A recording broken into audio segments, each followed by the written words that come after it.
Tercera clase del curso de ética, dictada el martes 12 de mayo de 1970. Hoy vamos a tratar el problema de la ley y de la conciencia moral. Antes quiero hacer alguna referencia a lo que tuve que apresuradamente resumir en la última clase, en que me estaba ocupando de determinar el fin último, el supremo bien a que está ordenada la existencia del hombre. Y habíamos dicho que, así como Aristóteles al comienzo de la metafísica dice todos los hombres desean naturalmente saber, también se puede decir con la misma evidencia que todos los hombres desean naturalmente ser felices. Esa aspiración a la felicidad es una aspiración del orden natural, como es la aspiración al conocimiento. Ahora, esa felicidad es evidente que la perseguimos todos los hombres. Todos los hombres quieren ser felices. En eso coinciden todos los hombres. En lo que no coinciden es en el objeto en que se encuentra la felicidad. Puesto que unos las ponen en unos bienes y otros los ponen en otros bienes. Evidentemente que esa felicidad hacia la cual el hombre tiende no puede ser la felicidad de un momento, una felicidad transitoria, algo que nos colme en una circunstancia determinada e inmediatamente comencemos a estar otra vez insatisfechos deseando otro bien, otra cosa. Tiene que ser necesariamente un bien total, un bien integral, un bien universal, un bien que satisfaga en forma plena y definitiva toda la apetencia del hombre, toda la ansiedad del hombre, todo el deseo del hombre. Y evidentemente, si nos ponemos a considerar como lo hace Santo Tomás, como lo ha hecho antes Aristóteles, los distintos bienes en que los hombres han puesto al su anhelo de felicidad, o han creído encontrar y han buscado allí la beatitud, la bienaventuranza, advertimos que, comenzando por los bienes exteriores, riqueza, honores, fama, poder, ninguno de esos bienes puede colmar al hombre. Empezando que son bienes que así como se tienen, se van. Por otra parte, es evidente que son bienes que se pueden adquirir, pero que finalmente los tenemos que dejar. Primero, porque no dependen de nosotros el poseerlos. Segundo, porque los que los conceden pueden quitárnoslo. Y finalmente, porque no podemos llevarnos nada de eso. Finalmente, somos despojados de esos bienes. Aparte de eso, el poder, por ejemplo, que es una cosa seria, tiene más bien razón de principio que de fin. Es un principio que sirve para obrar.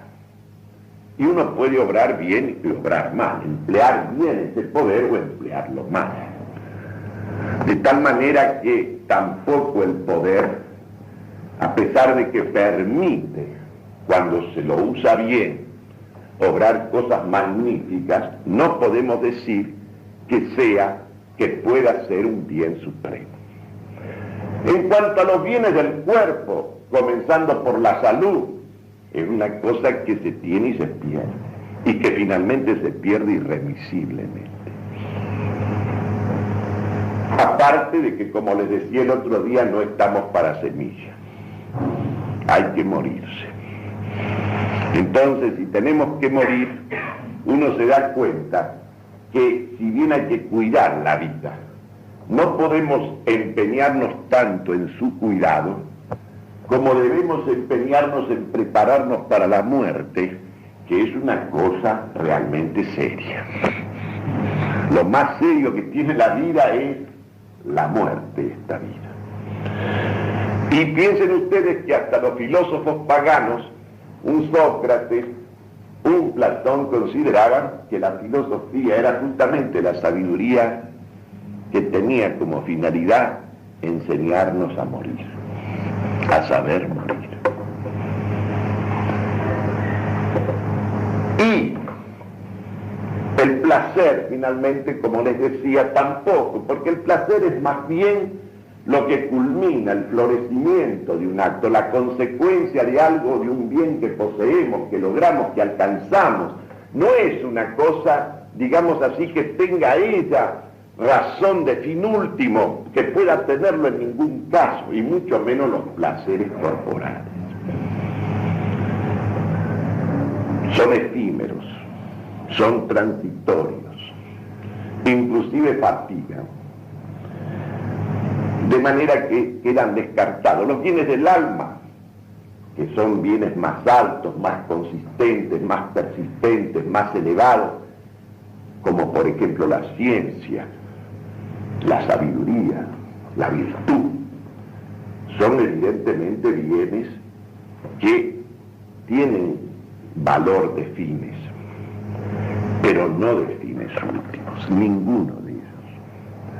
Porque si bien es cierto que la sabiduría nos permite en alguna medida acceder al fin último, al conocimiento de la verdad absoluta, ese conocimiento en el orden natural no lo podemos tener directamente de Dios, de ese bien supremo, de esa verdad absoluta.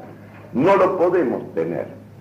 A esa verdad absoluta solo la podemos contemplar en las cosas creadas, en el orden de la creación, en las verdades creadas.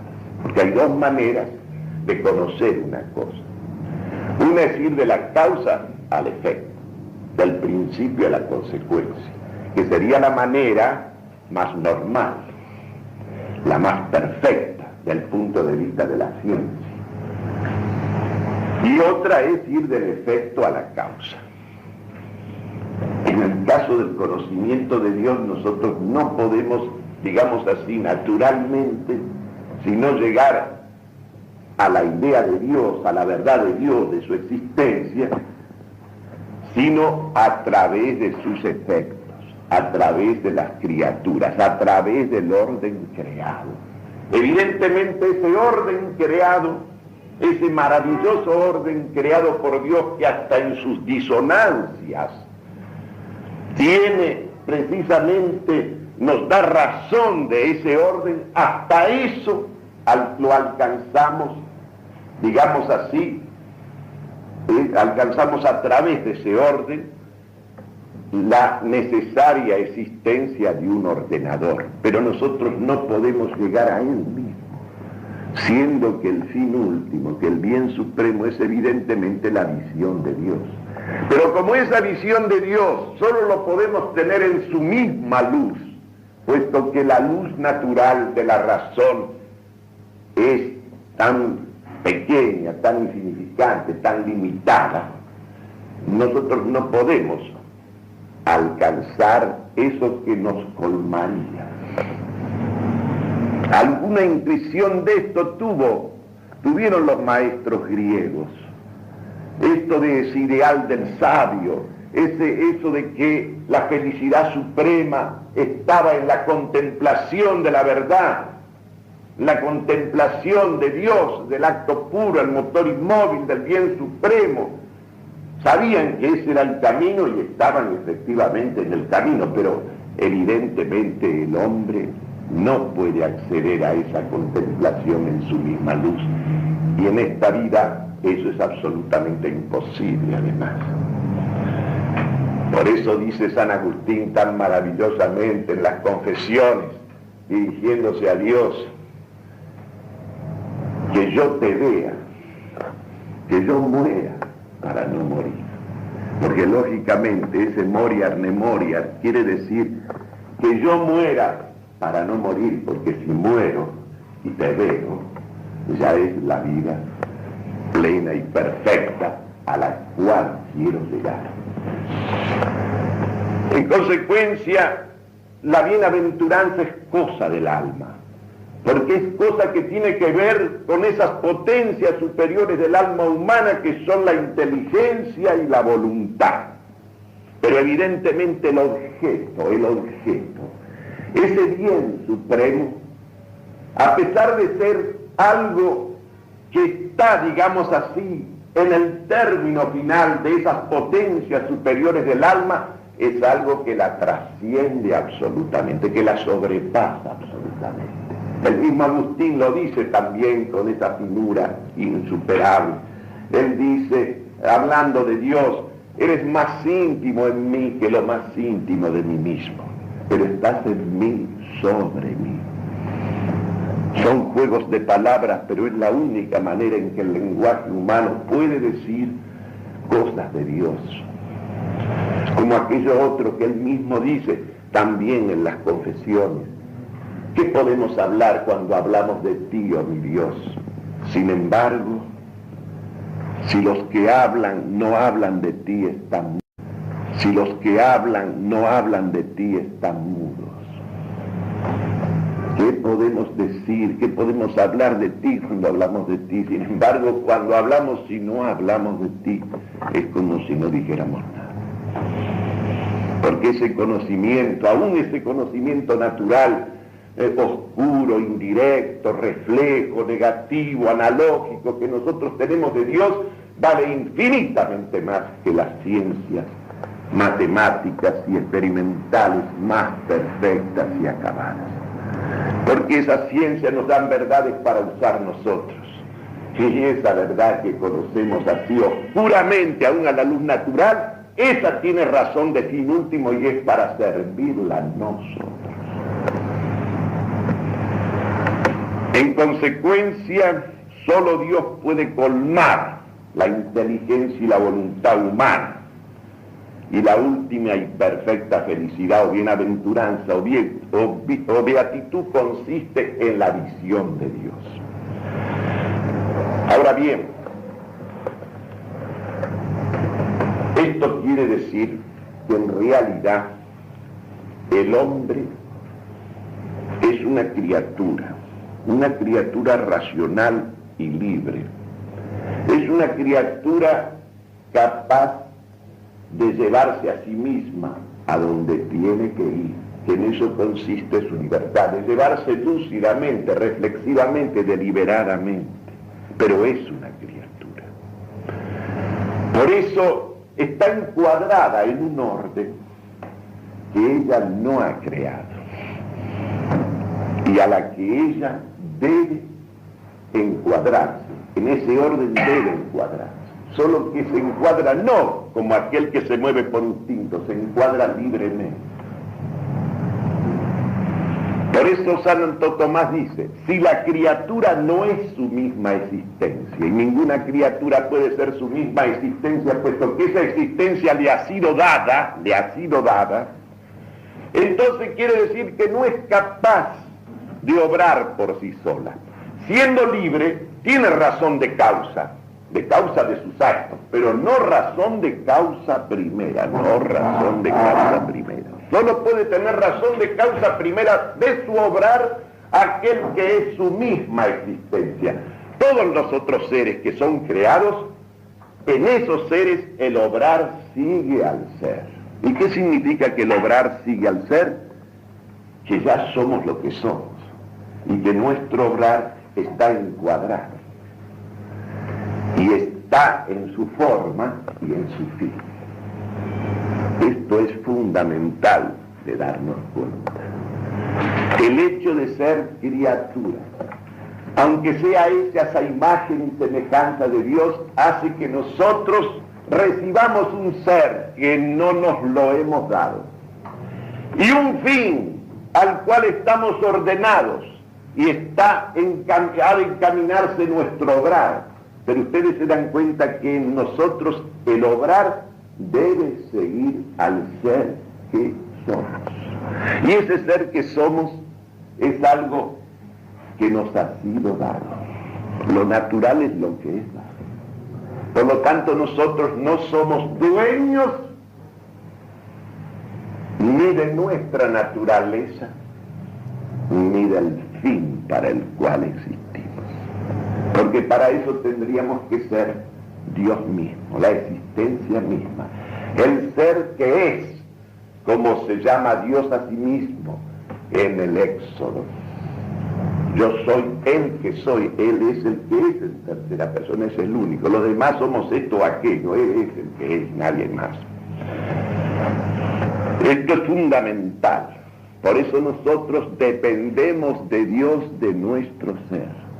Y dependemos de Dios del fin último de nuestro obrar. Ahora, nuestra libertad, ¿dónde se ejerce? Se ejerce en el camino. Se ejerce en el orden de los medios. En el orden en que actúa nuestro poder de elección. Todos aquellos bienes que son particulares, que son limitados, o todos aquellos medios, todos esos medios relativos, parciales, son cosas que se ofrecen a nuestra elección. Y sobre ellos nuestra voluntad ejerce lo que ya estudiaremos, lo que se llama una indiferencia dominadora. Pero esa indiferencia dominadora de la voluntad solamente se ejerce sobre la multitud de los bienes particulares. Y ha de ejercerse para ordenar esas elecciones o preferencias en la dirección de ese fin último, que no es tema de elección, sino que necesariamente tendemos a él porque está en la naturaleza de nuestro ser y de nuestro querer. Es como pasa con la verdad es lo que es. Yo no puedo, frente a 2 más 2 igual a 4, hacer otra cosa que reconocer la evidencia de esa verdad. Lo mismo pasa con la ley moral, con la ley natural, con esa ley que es un reflejo en nosotros de la ley eterna. Y les recomiendo su lectura, en el libro de Garrigou Lagrange que se titula El sentido común, que escribió a principios de siglo, pero después, 30 años después, él agregó en la parte tercera agregó en el capítulo 4 unas notas extraordinarias de claridad, de sencillez y de profundidad sobre la primera mirada de la inteligencia natural, sobre la primera mirada de la inteligencia práctica, de la razón práctica, y sobre la mirada en el orden sobrenatural, o sea, en la fe. Garrigou Lagrange, Garrigou Lagrange. El sentido común. El libro está traducido al castellano. Tercera parte, capítulo 4.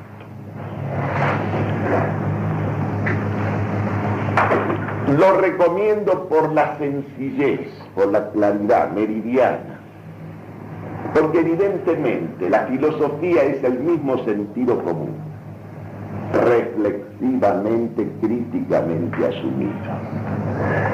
Eso que la inteligencia capta desde su primera mirada, eso que la razón práctica capta como bien desde su primera mirada, allí está encerrada toda la filosofía y toda la ética, solo que está de una manera oscura, de una manera todavía confusa, de una manera no desenvuelta, no desplegada, no deliberada, no asumida con sentido crítico. Pero la filosofía es nada más que el sentido común críticamente asumido, reflexivamente asumido. Por eso me recuerdo una frase de Claudel refiriéndose a Aristóteles, dice, pues cuando me puse a leer y a conocer a Aristóteles me di cuenta que era la vida misma de la inteligencia natural, la vida misma de la inteligencia natural, solo que es la vida de la inteligencia, pero digamos así, reflexivamente llevada, críticamente conducida, no ingenua y espontáneamente manifestada como es en la gente ingenua. Dice Garrigou-Lagrange, la primera aprehensión intelectual, la primera mirada de la inteligencia, aún en un niño, cuando ya asoma la vida de la inteligencia, lleva precisamente al ser inteligible de las cosas sensibles. Lleva a la esencia de las cosas sensibles.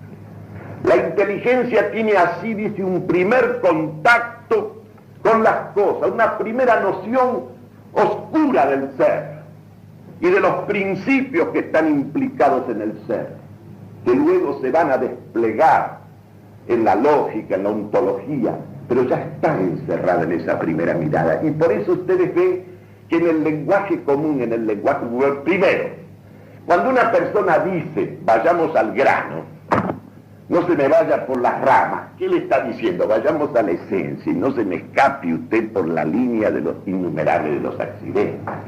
Cuando le dice que no le haga pasar gato por liebre, le está diciendo, no me cambie la esencia. Si usted está hablando de liebre, siga con la liebre, no me haga pasar gato por las apariencias. Si se dice vulgarmente, más vulgarmente, eso de meter la mula, es justamente cambiarle el ser de las cosas. Porque la gente, es lo mismo que pasa, a todos hemos mentido muchas veces, evidentemente, yo por lo menos. Pero a nadie, hay alguien que le guste ser engañado, que le mientan, que le hagan ninguna cosa. Yo no conozco a ninguno hasta ahora. Cuando usted incurre en una mentira, en una contradicción, aún para la gente más simple, usted tiene que guardar una coherencia con la mentira que dijo. Porque en cuanto usted dice otra cosa que se aparta del principio de identidad, la otra persona que nunca estudió lógica se da cuenta que usted es mentira. Como ustedes ven, esa primera mirada de la inteligencia especulativa es una mirada metafísica, es una mirada que se proyecta sobre el ser y sobre los principios universales del ser confusamente aprehendidos, pero ya están implicados allí. La filosofía, ¿qué es lo que hará? Desarrollar eso y desarrollarlo con sentido crítico. Lo mismo pasa con la primera mirada de la razón práctica, tiende hacia el bien. Y es una mirada que tiende con la misma evidencia hacia el principio moral, hacia la ley natural, que se expresa tan sencillamente esto de haz el bien y evita el mal. Qué cosa más sencilla, más simple. Pero aquí está encerrada toda la ética. Toda la ética está ahí. Ahí está la conciencia moral, la obligación moral, el sentido del deber, de obrar el bien cueste lo que cueste. Es decir, de llegar al sacrificio, porque el sacrificio, lo veremos, está en el orden natural. El sacrificio de Cristo, como todo lo que es Cristo, como todo lo sobrenatural, Él es el autor de la naturaleza. Él no va a venir a cambiar la naturaleza. Él ha venido a confirmar, a exaltar, a invitar, a potenciar, a sobrelevar. De manera que si usted quiere ver la naturaleza en una perspectiva superior, la tiene que ver desde Él. Porque Él es el autor de la naturaleza.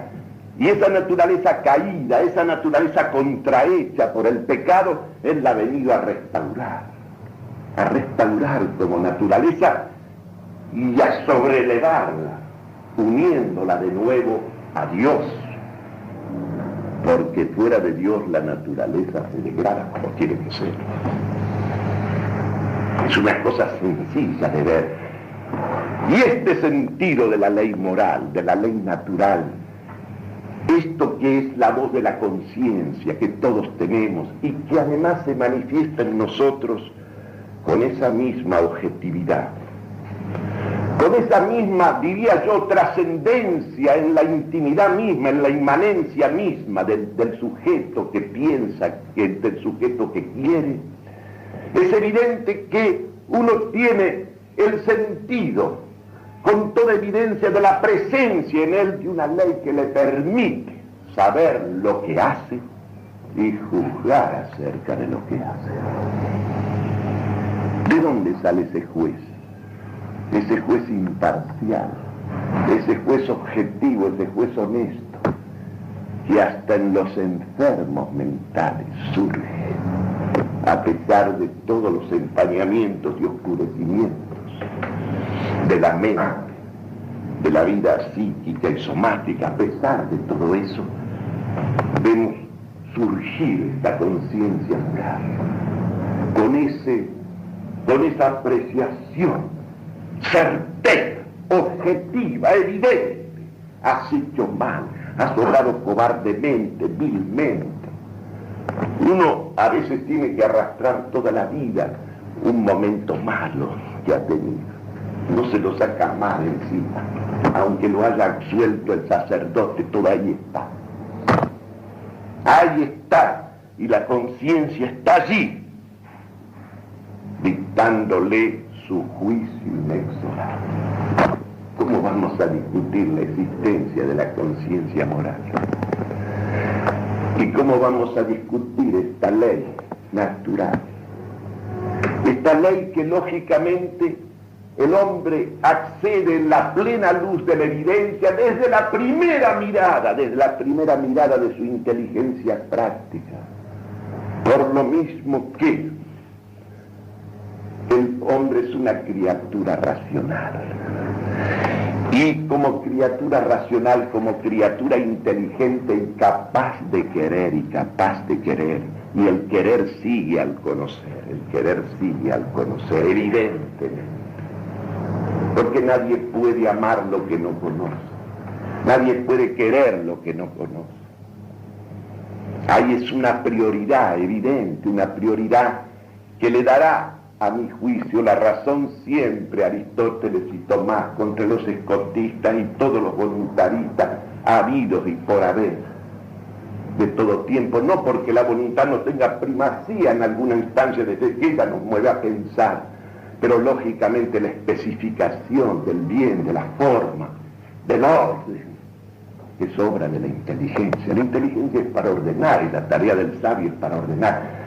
Y la inteligencia humana le permite al hombre conocer el orden de todo lo creado, conocer las esencias de las cosas creadas y el orden y jerarquía en que ellas están articuladas y estructuradas. Y ese orden es un reflejo de la unidad de Dios, de ese supremo ordenador. Por eso cuando Dios culminó la obra, dice en Génesis, culminó su obra, le pareció muy buena. Primero le parecieron buenas las cosas que iba haciendo, como no le iban a parecer buenas, pero cuando las vio en el orden, les pareció muy buena. ¿Por qué? Porque el orden es lo mejor que las cosas tienen. Y cuando las cosas pierden el orden, dice Tomás, pierden lo mejor que tienen. Y la inteligencia es la que capta, la que conoce, la que entiende, la que lee en el interior de ese orden del universo y de él mismo. Y ese orden, esa jerarquía de las cosas, porque la naturaleza, el universo creado es una aristocracia. Dios no puede de ninguna manera tener preferencia por el igualitarismo, la nivelación, la uniformidad. ¿Cómo nos iba a crear un mundo que nos fatigara de verlo? No puede ser. Él ama la distinción. Conocer es distinguir.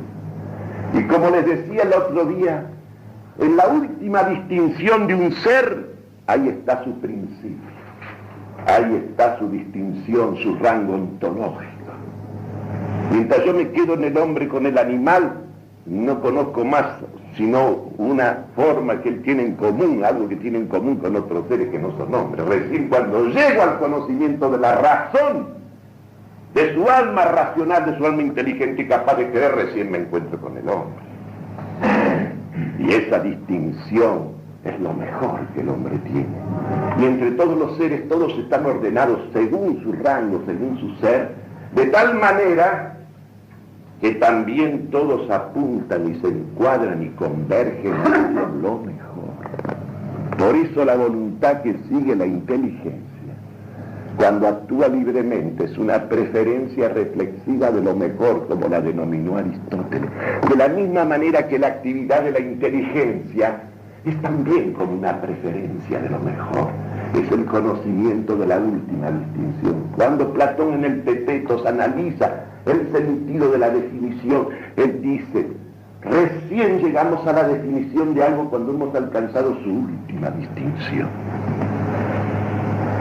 Distinguir y jerarquizar, esto es ordenar en la mente, en el orden de la verdad, el orden que las cosas tienen fuera de la mente, y la voluntad del hombre actuando libremente, la ley natural, la ley moral, no es sino el ordenamiento del hombre con su facultad de conocimiento y de querer hacia lo mejor.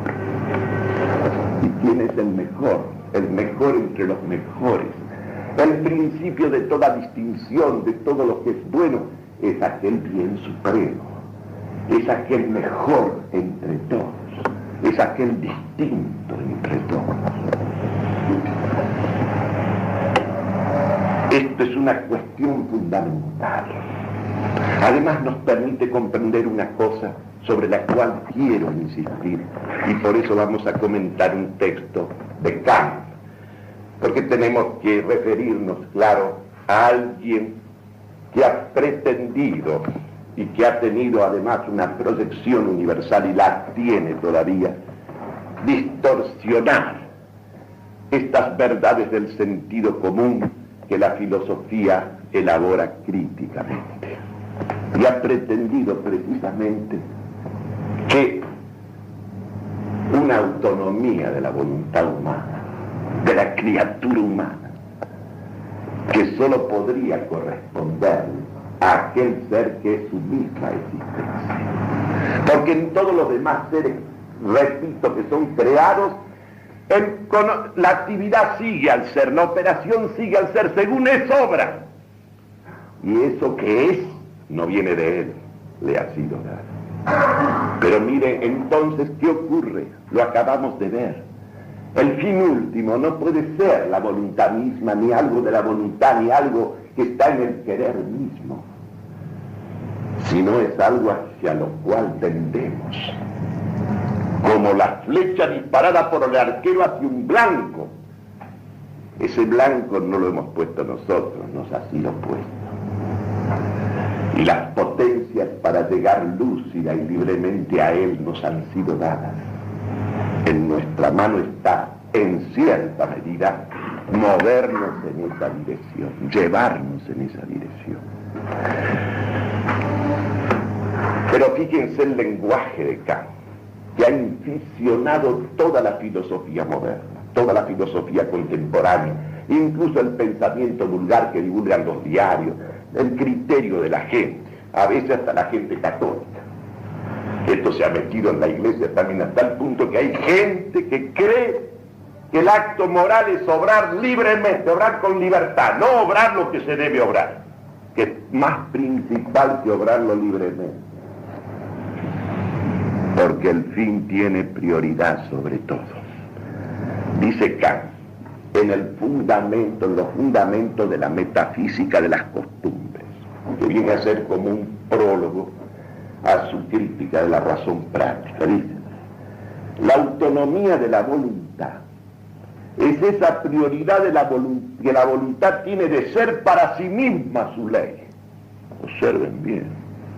Es esa prioridad que la voluntad tiene de ser para sí misma su ley. Es decir, la voluntad, que es una potencia, es una naturaleza también, que integra esta naturaleza humana de una criatura. Resulta que ella se pone a sí misma su ley, es su ley, independientemente de toda prioridad de los objetos del querer. Elimina el fin trascendente, elimina el fin trascendente hacia el cual tendemos, lo elimina el bien supremo. El querer, la voluntad se pone su propia ley y agrega esta cosa tremenda. Cuando la voluntad busca su ley por encima de sí misma, cuando la voluntad busca su ley por encima de sí misma, siempre resulta de ello una heteronomía. Él contrapone heteronomía a autonomía. Heteronomía es una servidumbre, es sometimiento a otro, a un extraño, aunque sea Dios. Si la ley moral nos fuera impuesta desde fuera por Dios, la voluntad no podría someterse a ella sino por temor, amor, interés. Y a él le parece que someterse por temor, por amor, interés es la misma. Observen bien, es una concupiscencia, una especie de movimiento despreciable, de servidumbre. Y dice, lo cual sería ajeno a la moralidad. Es decir, ustedes tienen aquí el querer mismo puesto como suprema ley, el querer mismo puesto como fin último, el tender de la voluntad como siendo el mismo su fin. Como decía el judío Bernstein, el socialista, lo importante no es a dónde se llega, sino el movimiento. Lo importante es caminar, a dónde no interesa. Y por eso que ahora que vivimos en la era del cambio, ustedes se van a fijar que todo el mundo habla del cambio y nadie habla de lo que permanece y debe permanecer. Y todos tienen la obsesión, la embriaguez, el delirio del cambio. Y yo siempre recuerdo modestamente cuando les hablaba de Heráclito a los muchachos y uno les dice, sí, es verdad que no nos podemos bañar 2 veces en la misma agua de un río, ni beber la misma agua que bebemos en un vaso. Pero díganme, ¿qué es más importante, más principal, más real, más verdadero? El hecho de que siempre que nos bañamos en agua, aunque sea otra agua. Y siempre que bebemos para apagar la sed, bebemos agua. Si no hubiera algo que permanece, que es siempre lo mismo que su esencia, ¿qué sería de nosotros con el cambio absoluto, con el pasar siempre a otro? Nos moriríamos de sed, entre otras cosas, lo cual nos impediría pensar en el agua y en cualquier cosa. El cambio es una cosa real, pero lo que permanece es infinitamente más real y verdadero. Mucho más real es el agua, que es siempre agua, aunque sea otra agua, que el cambio del agua. Y los católicos en este momento tenemos que meditar bien esta especie de delirio del cambio que nos ha dado, porque nos están quitando las bases de sustentación. Lo que le ofrece al hombre ya la primera mirada de la inteligencia, ya la primera mirada de la razón práctica. Sigamos, dice Kant, hay que admitir para el mundo moral, observen bien, la concepción que Rousseau sostuvo para el orden social, que es orden moral también, ¿no? El hombre debe prescribirse la ley a la cual obedece. El hombre debe prescribirse la ley a la cual obedece. Eso es autonomía. Heteronomía es acatar cualquier ley que nos venga de fuera, aunque sea del mismo Dios. A pesar de que la voz de la conciencia moral te está dictando, aún en la infancia te está dictando la existencia de esta ley que alguien ha grabado en tu corazón y que tu conciencia descubre, sobre todo cuando faltas a ella. De esta manera ustedes ven que esto ya no estamos nosotros en el campo de la sabiduría, sino del delirio. Esto es una cosa delirante. Después vendrán los secretarios, los Leroy, toda la gente a prescribir lo mismo. Y ahora dentro de los progresistas, dentro de la iglesia, como finamente lo ha denunciado en muchos de sus artículos el padre García Vieira, vienen ahora a decirnos que la verdadera moralidad del acto no está en obrar el bien, sino en obrar con libertad. Y entonces vienen las otras variaciones. Hay que ser auténtico. La autenticidad, en lugar de la verdad, la autenticidad. La sinceridad brutal, como les decía el otro día.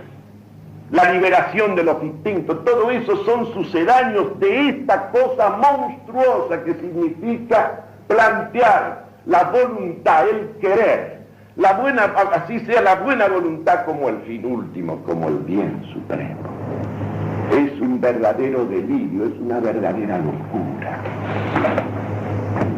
lo cual no significa de ninguna manera negar la libertad del hombre. Claro, de esta moral concebida así como la concibe Kant, deriva también una religión dentro de los límites de la razón de que él habla. Y entonces todos esos postulados, resulta que Dios existe porque yo lo hago asistir, porque yo lo hago existir. Y entonces en vez de la vieja moral fundada en la teología, te inventan una teología moral, es decir, que hacen una teología basada en la moral. Es el hombre el que la pone, el que la postula, es uno. Son postulados de la razón práctica, no son evidencias de la conciencia moral del hombre, la ley moral, a pesar de que es una cosa tan clara, tan evidente, tan permanente. Hay dos modos, dice Tomás, de perfección. Hay una perfección que tienen todas las criaturas, la propia de su especie. El fin de un caballo es ser acabadamente caballo, es decir, realizar en la existencia cumplidamente su naturaleza, su esencia. El fin del hombre es ser acabadamente hombre, el fin de una piedra es ser piedra, el fin del agua es ser agua. Sé el que eres. Entonces, ¿qué pasa? Que cuando una cosa alcanza su perfección, su máxima perfección, esa perfección encierra una tremenda limitación porque le faltan las perfecciones de todas las otras cosas que no son ella. Entonces Dios, maestro en estas cosas, ha puesto remedio a la imperfección, ha puesto un remedio aún en el plano de la criatura, y ese remedio es la criatura inteligente y capaz de querer. Porque resulta que hay un modo en que un ser se perfecciona asumiendo, llegando a ser las perfecciones de todas las otras cosas que conoce y que entiende. Y el alma inteligente, hecha a imagen y semejanza de Dios, no puede crear las cosas nombrándolas, pero las puede definir, llamarlas por su nombre, y va llegando a ser todos los nombres, siendo cada vez más perfectamente ella misma. Y acá tienen ustedes un remedio de esa imperfección propia de todas las criaturas limitadas a ser lo que son. Y hay otro modo de remedio de la imperfección que sigue a esto, que es el de la potencia de querer y de amar.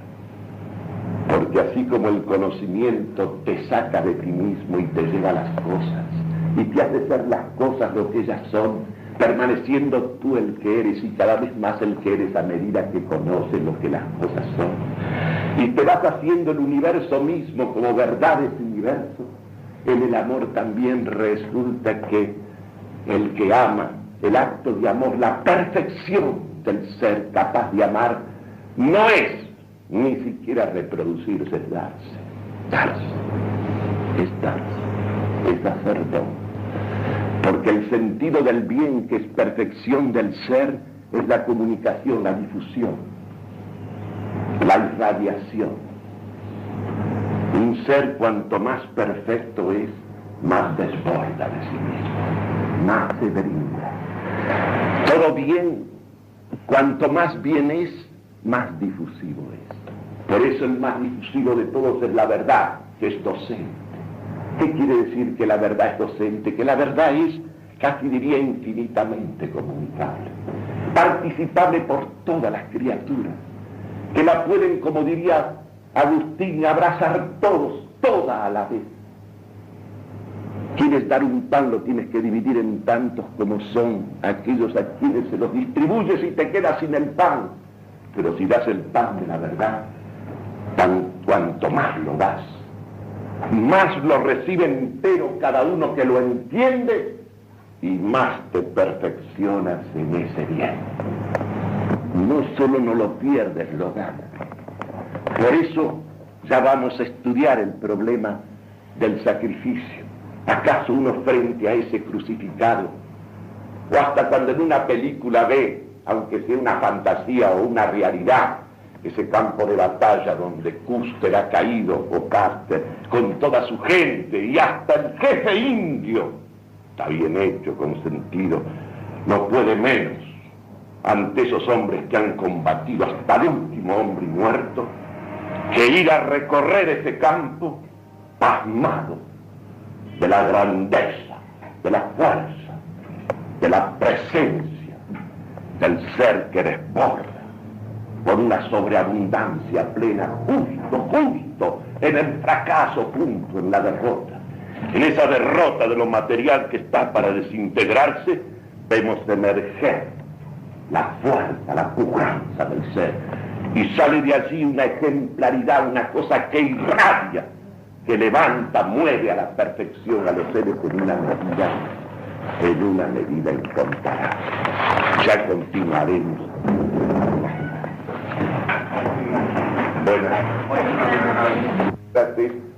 Un Platón consideraba que la filosofía era justamente la sabiduría que tenía como finalidad enseñarnos a morir, a saber morir. Y el placer, finalmente, como les decía, tampoco, porque el placer es más bien lo que culmina el florecimiento de un acto, la consecuencia de algo, de un bien que poseemos, que logramos, que alcanzamos. No es una cosa, digamos así, que tenga ella razón de fin último, que pueda tenerlo en ningún caso, y mucho menos los placeres corporales. Son efímeros, son transitorios, inclusive fatigan, de manera que quedan descartados. Los bienes del alma, que son bienes más altos, más consistentes, más persistentes, más elevados, como por ejemplo la ciencia, la sabiduría, la virtud, son evidentemente bienes que tienen valor de fines, pero no de fines últimos, ninguno de ellos. Porque si bien es cierto que la sabiduría... Ahora, esa felicidad es evidente que la perseguimos todos los hombres quieren ser felices. En eso coinciden todos los hombres. En lo que no coinciden es en el objeto en que se encuentra la felicidad, puesto que unos las ponen en unos bienes y otros los ponen en otros bienes. Evidentemente que esa felicidad hacia la cual el hombre tiende no puede ser la felicidad de un momento, una felicidad transitoria, algo que nos colme en una circunstancia determinada e inmediatamente comencemos a estar otra vez insatisfechos deseando otro bien, otra cosa. Tiene que ser necesariamente un bien total, un bien integral, un bien universal, un bien que satisfaga en forma plena y definitiva toda la apetencia del hombre, toda la ansiedad del hombre, todo el deseo del hombre.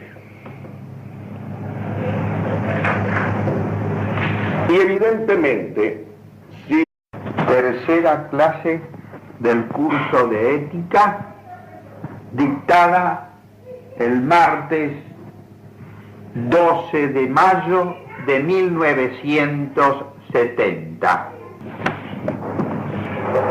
hoy vamos a tratar el problema de la ley y de la conciencia moral. Antes quiero hacer alguna referencia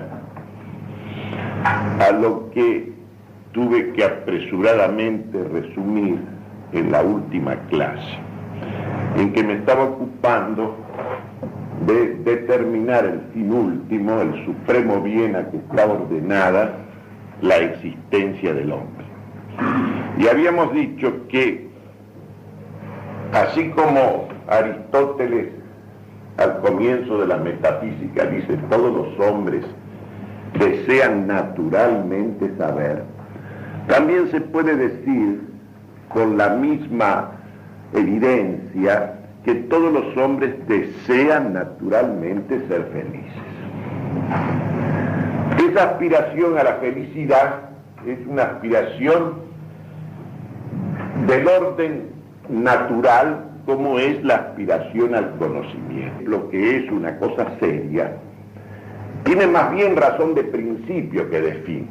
Es un principio que sirve para obrar, y uno puede obrar bien y obrar mal, emplear bien ese poder o emplearlo mal, de tal manera que tampoco el poder, a pesar de que permite, cuando se lo usa bien, obrar cosas magníficas, no podemos decir que pueda ser un bien supremo. En cuanto a los bienes del cuerpo, comenzando por la salud, es una cosa que se tiene y se pierde, y que finalmente se pierde irremisiblemente. Aparte de que, como les decía el otro día, no estamos para semillas, hay que morirse. Entonces, si tenemos que morir, uno se da cuenta que si bien hay que cuidar la vida, no podemos empeñarnos tanto en su cuidado como debemos empeñarnos en prepararnos para la muerte, que es una cosa realmente seria.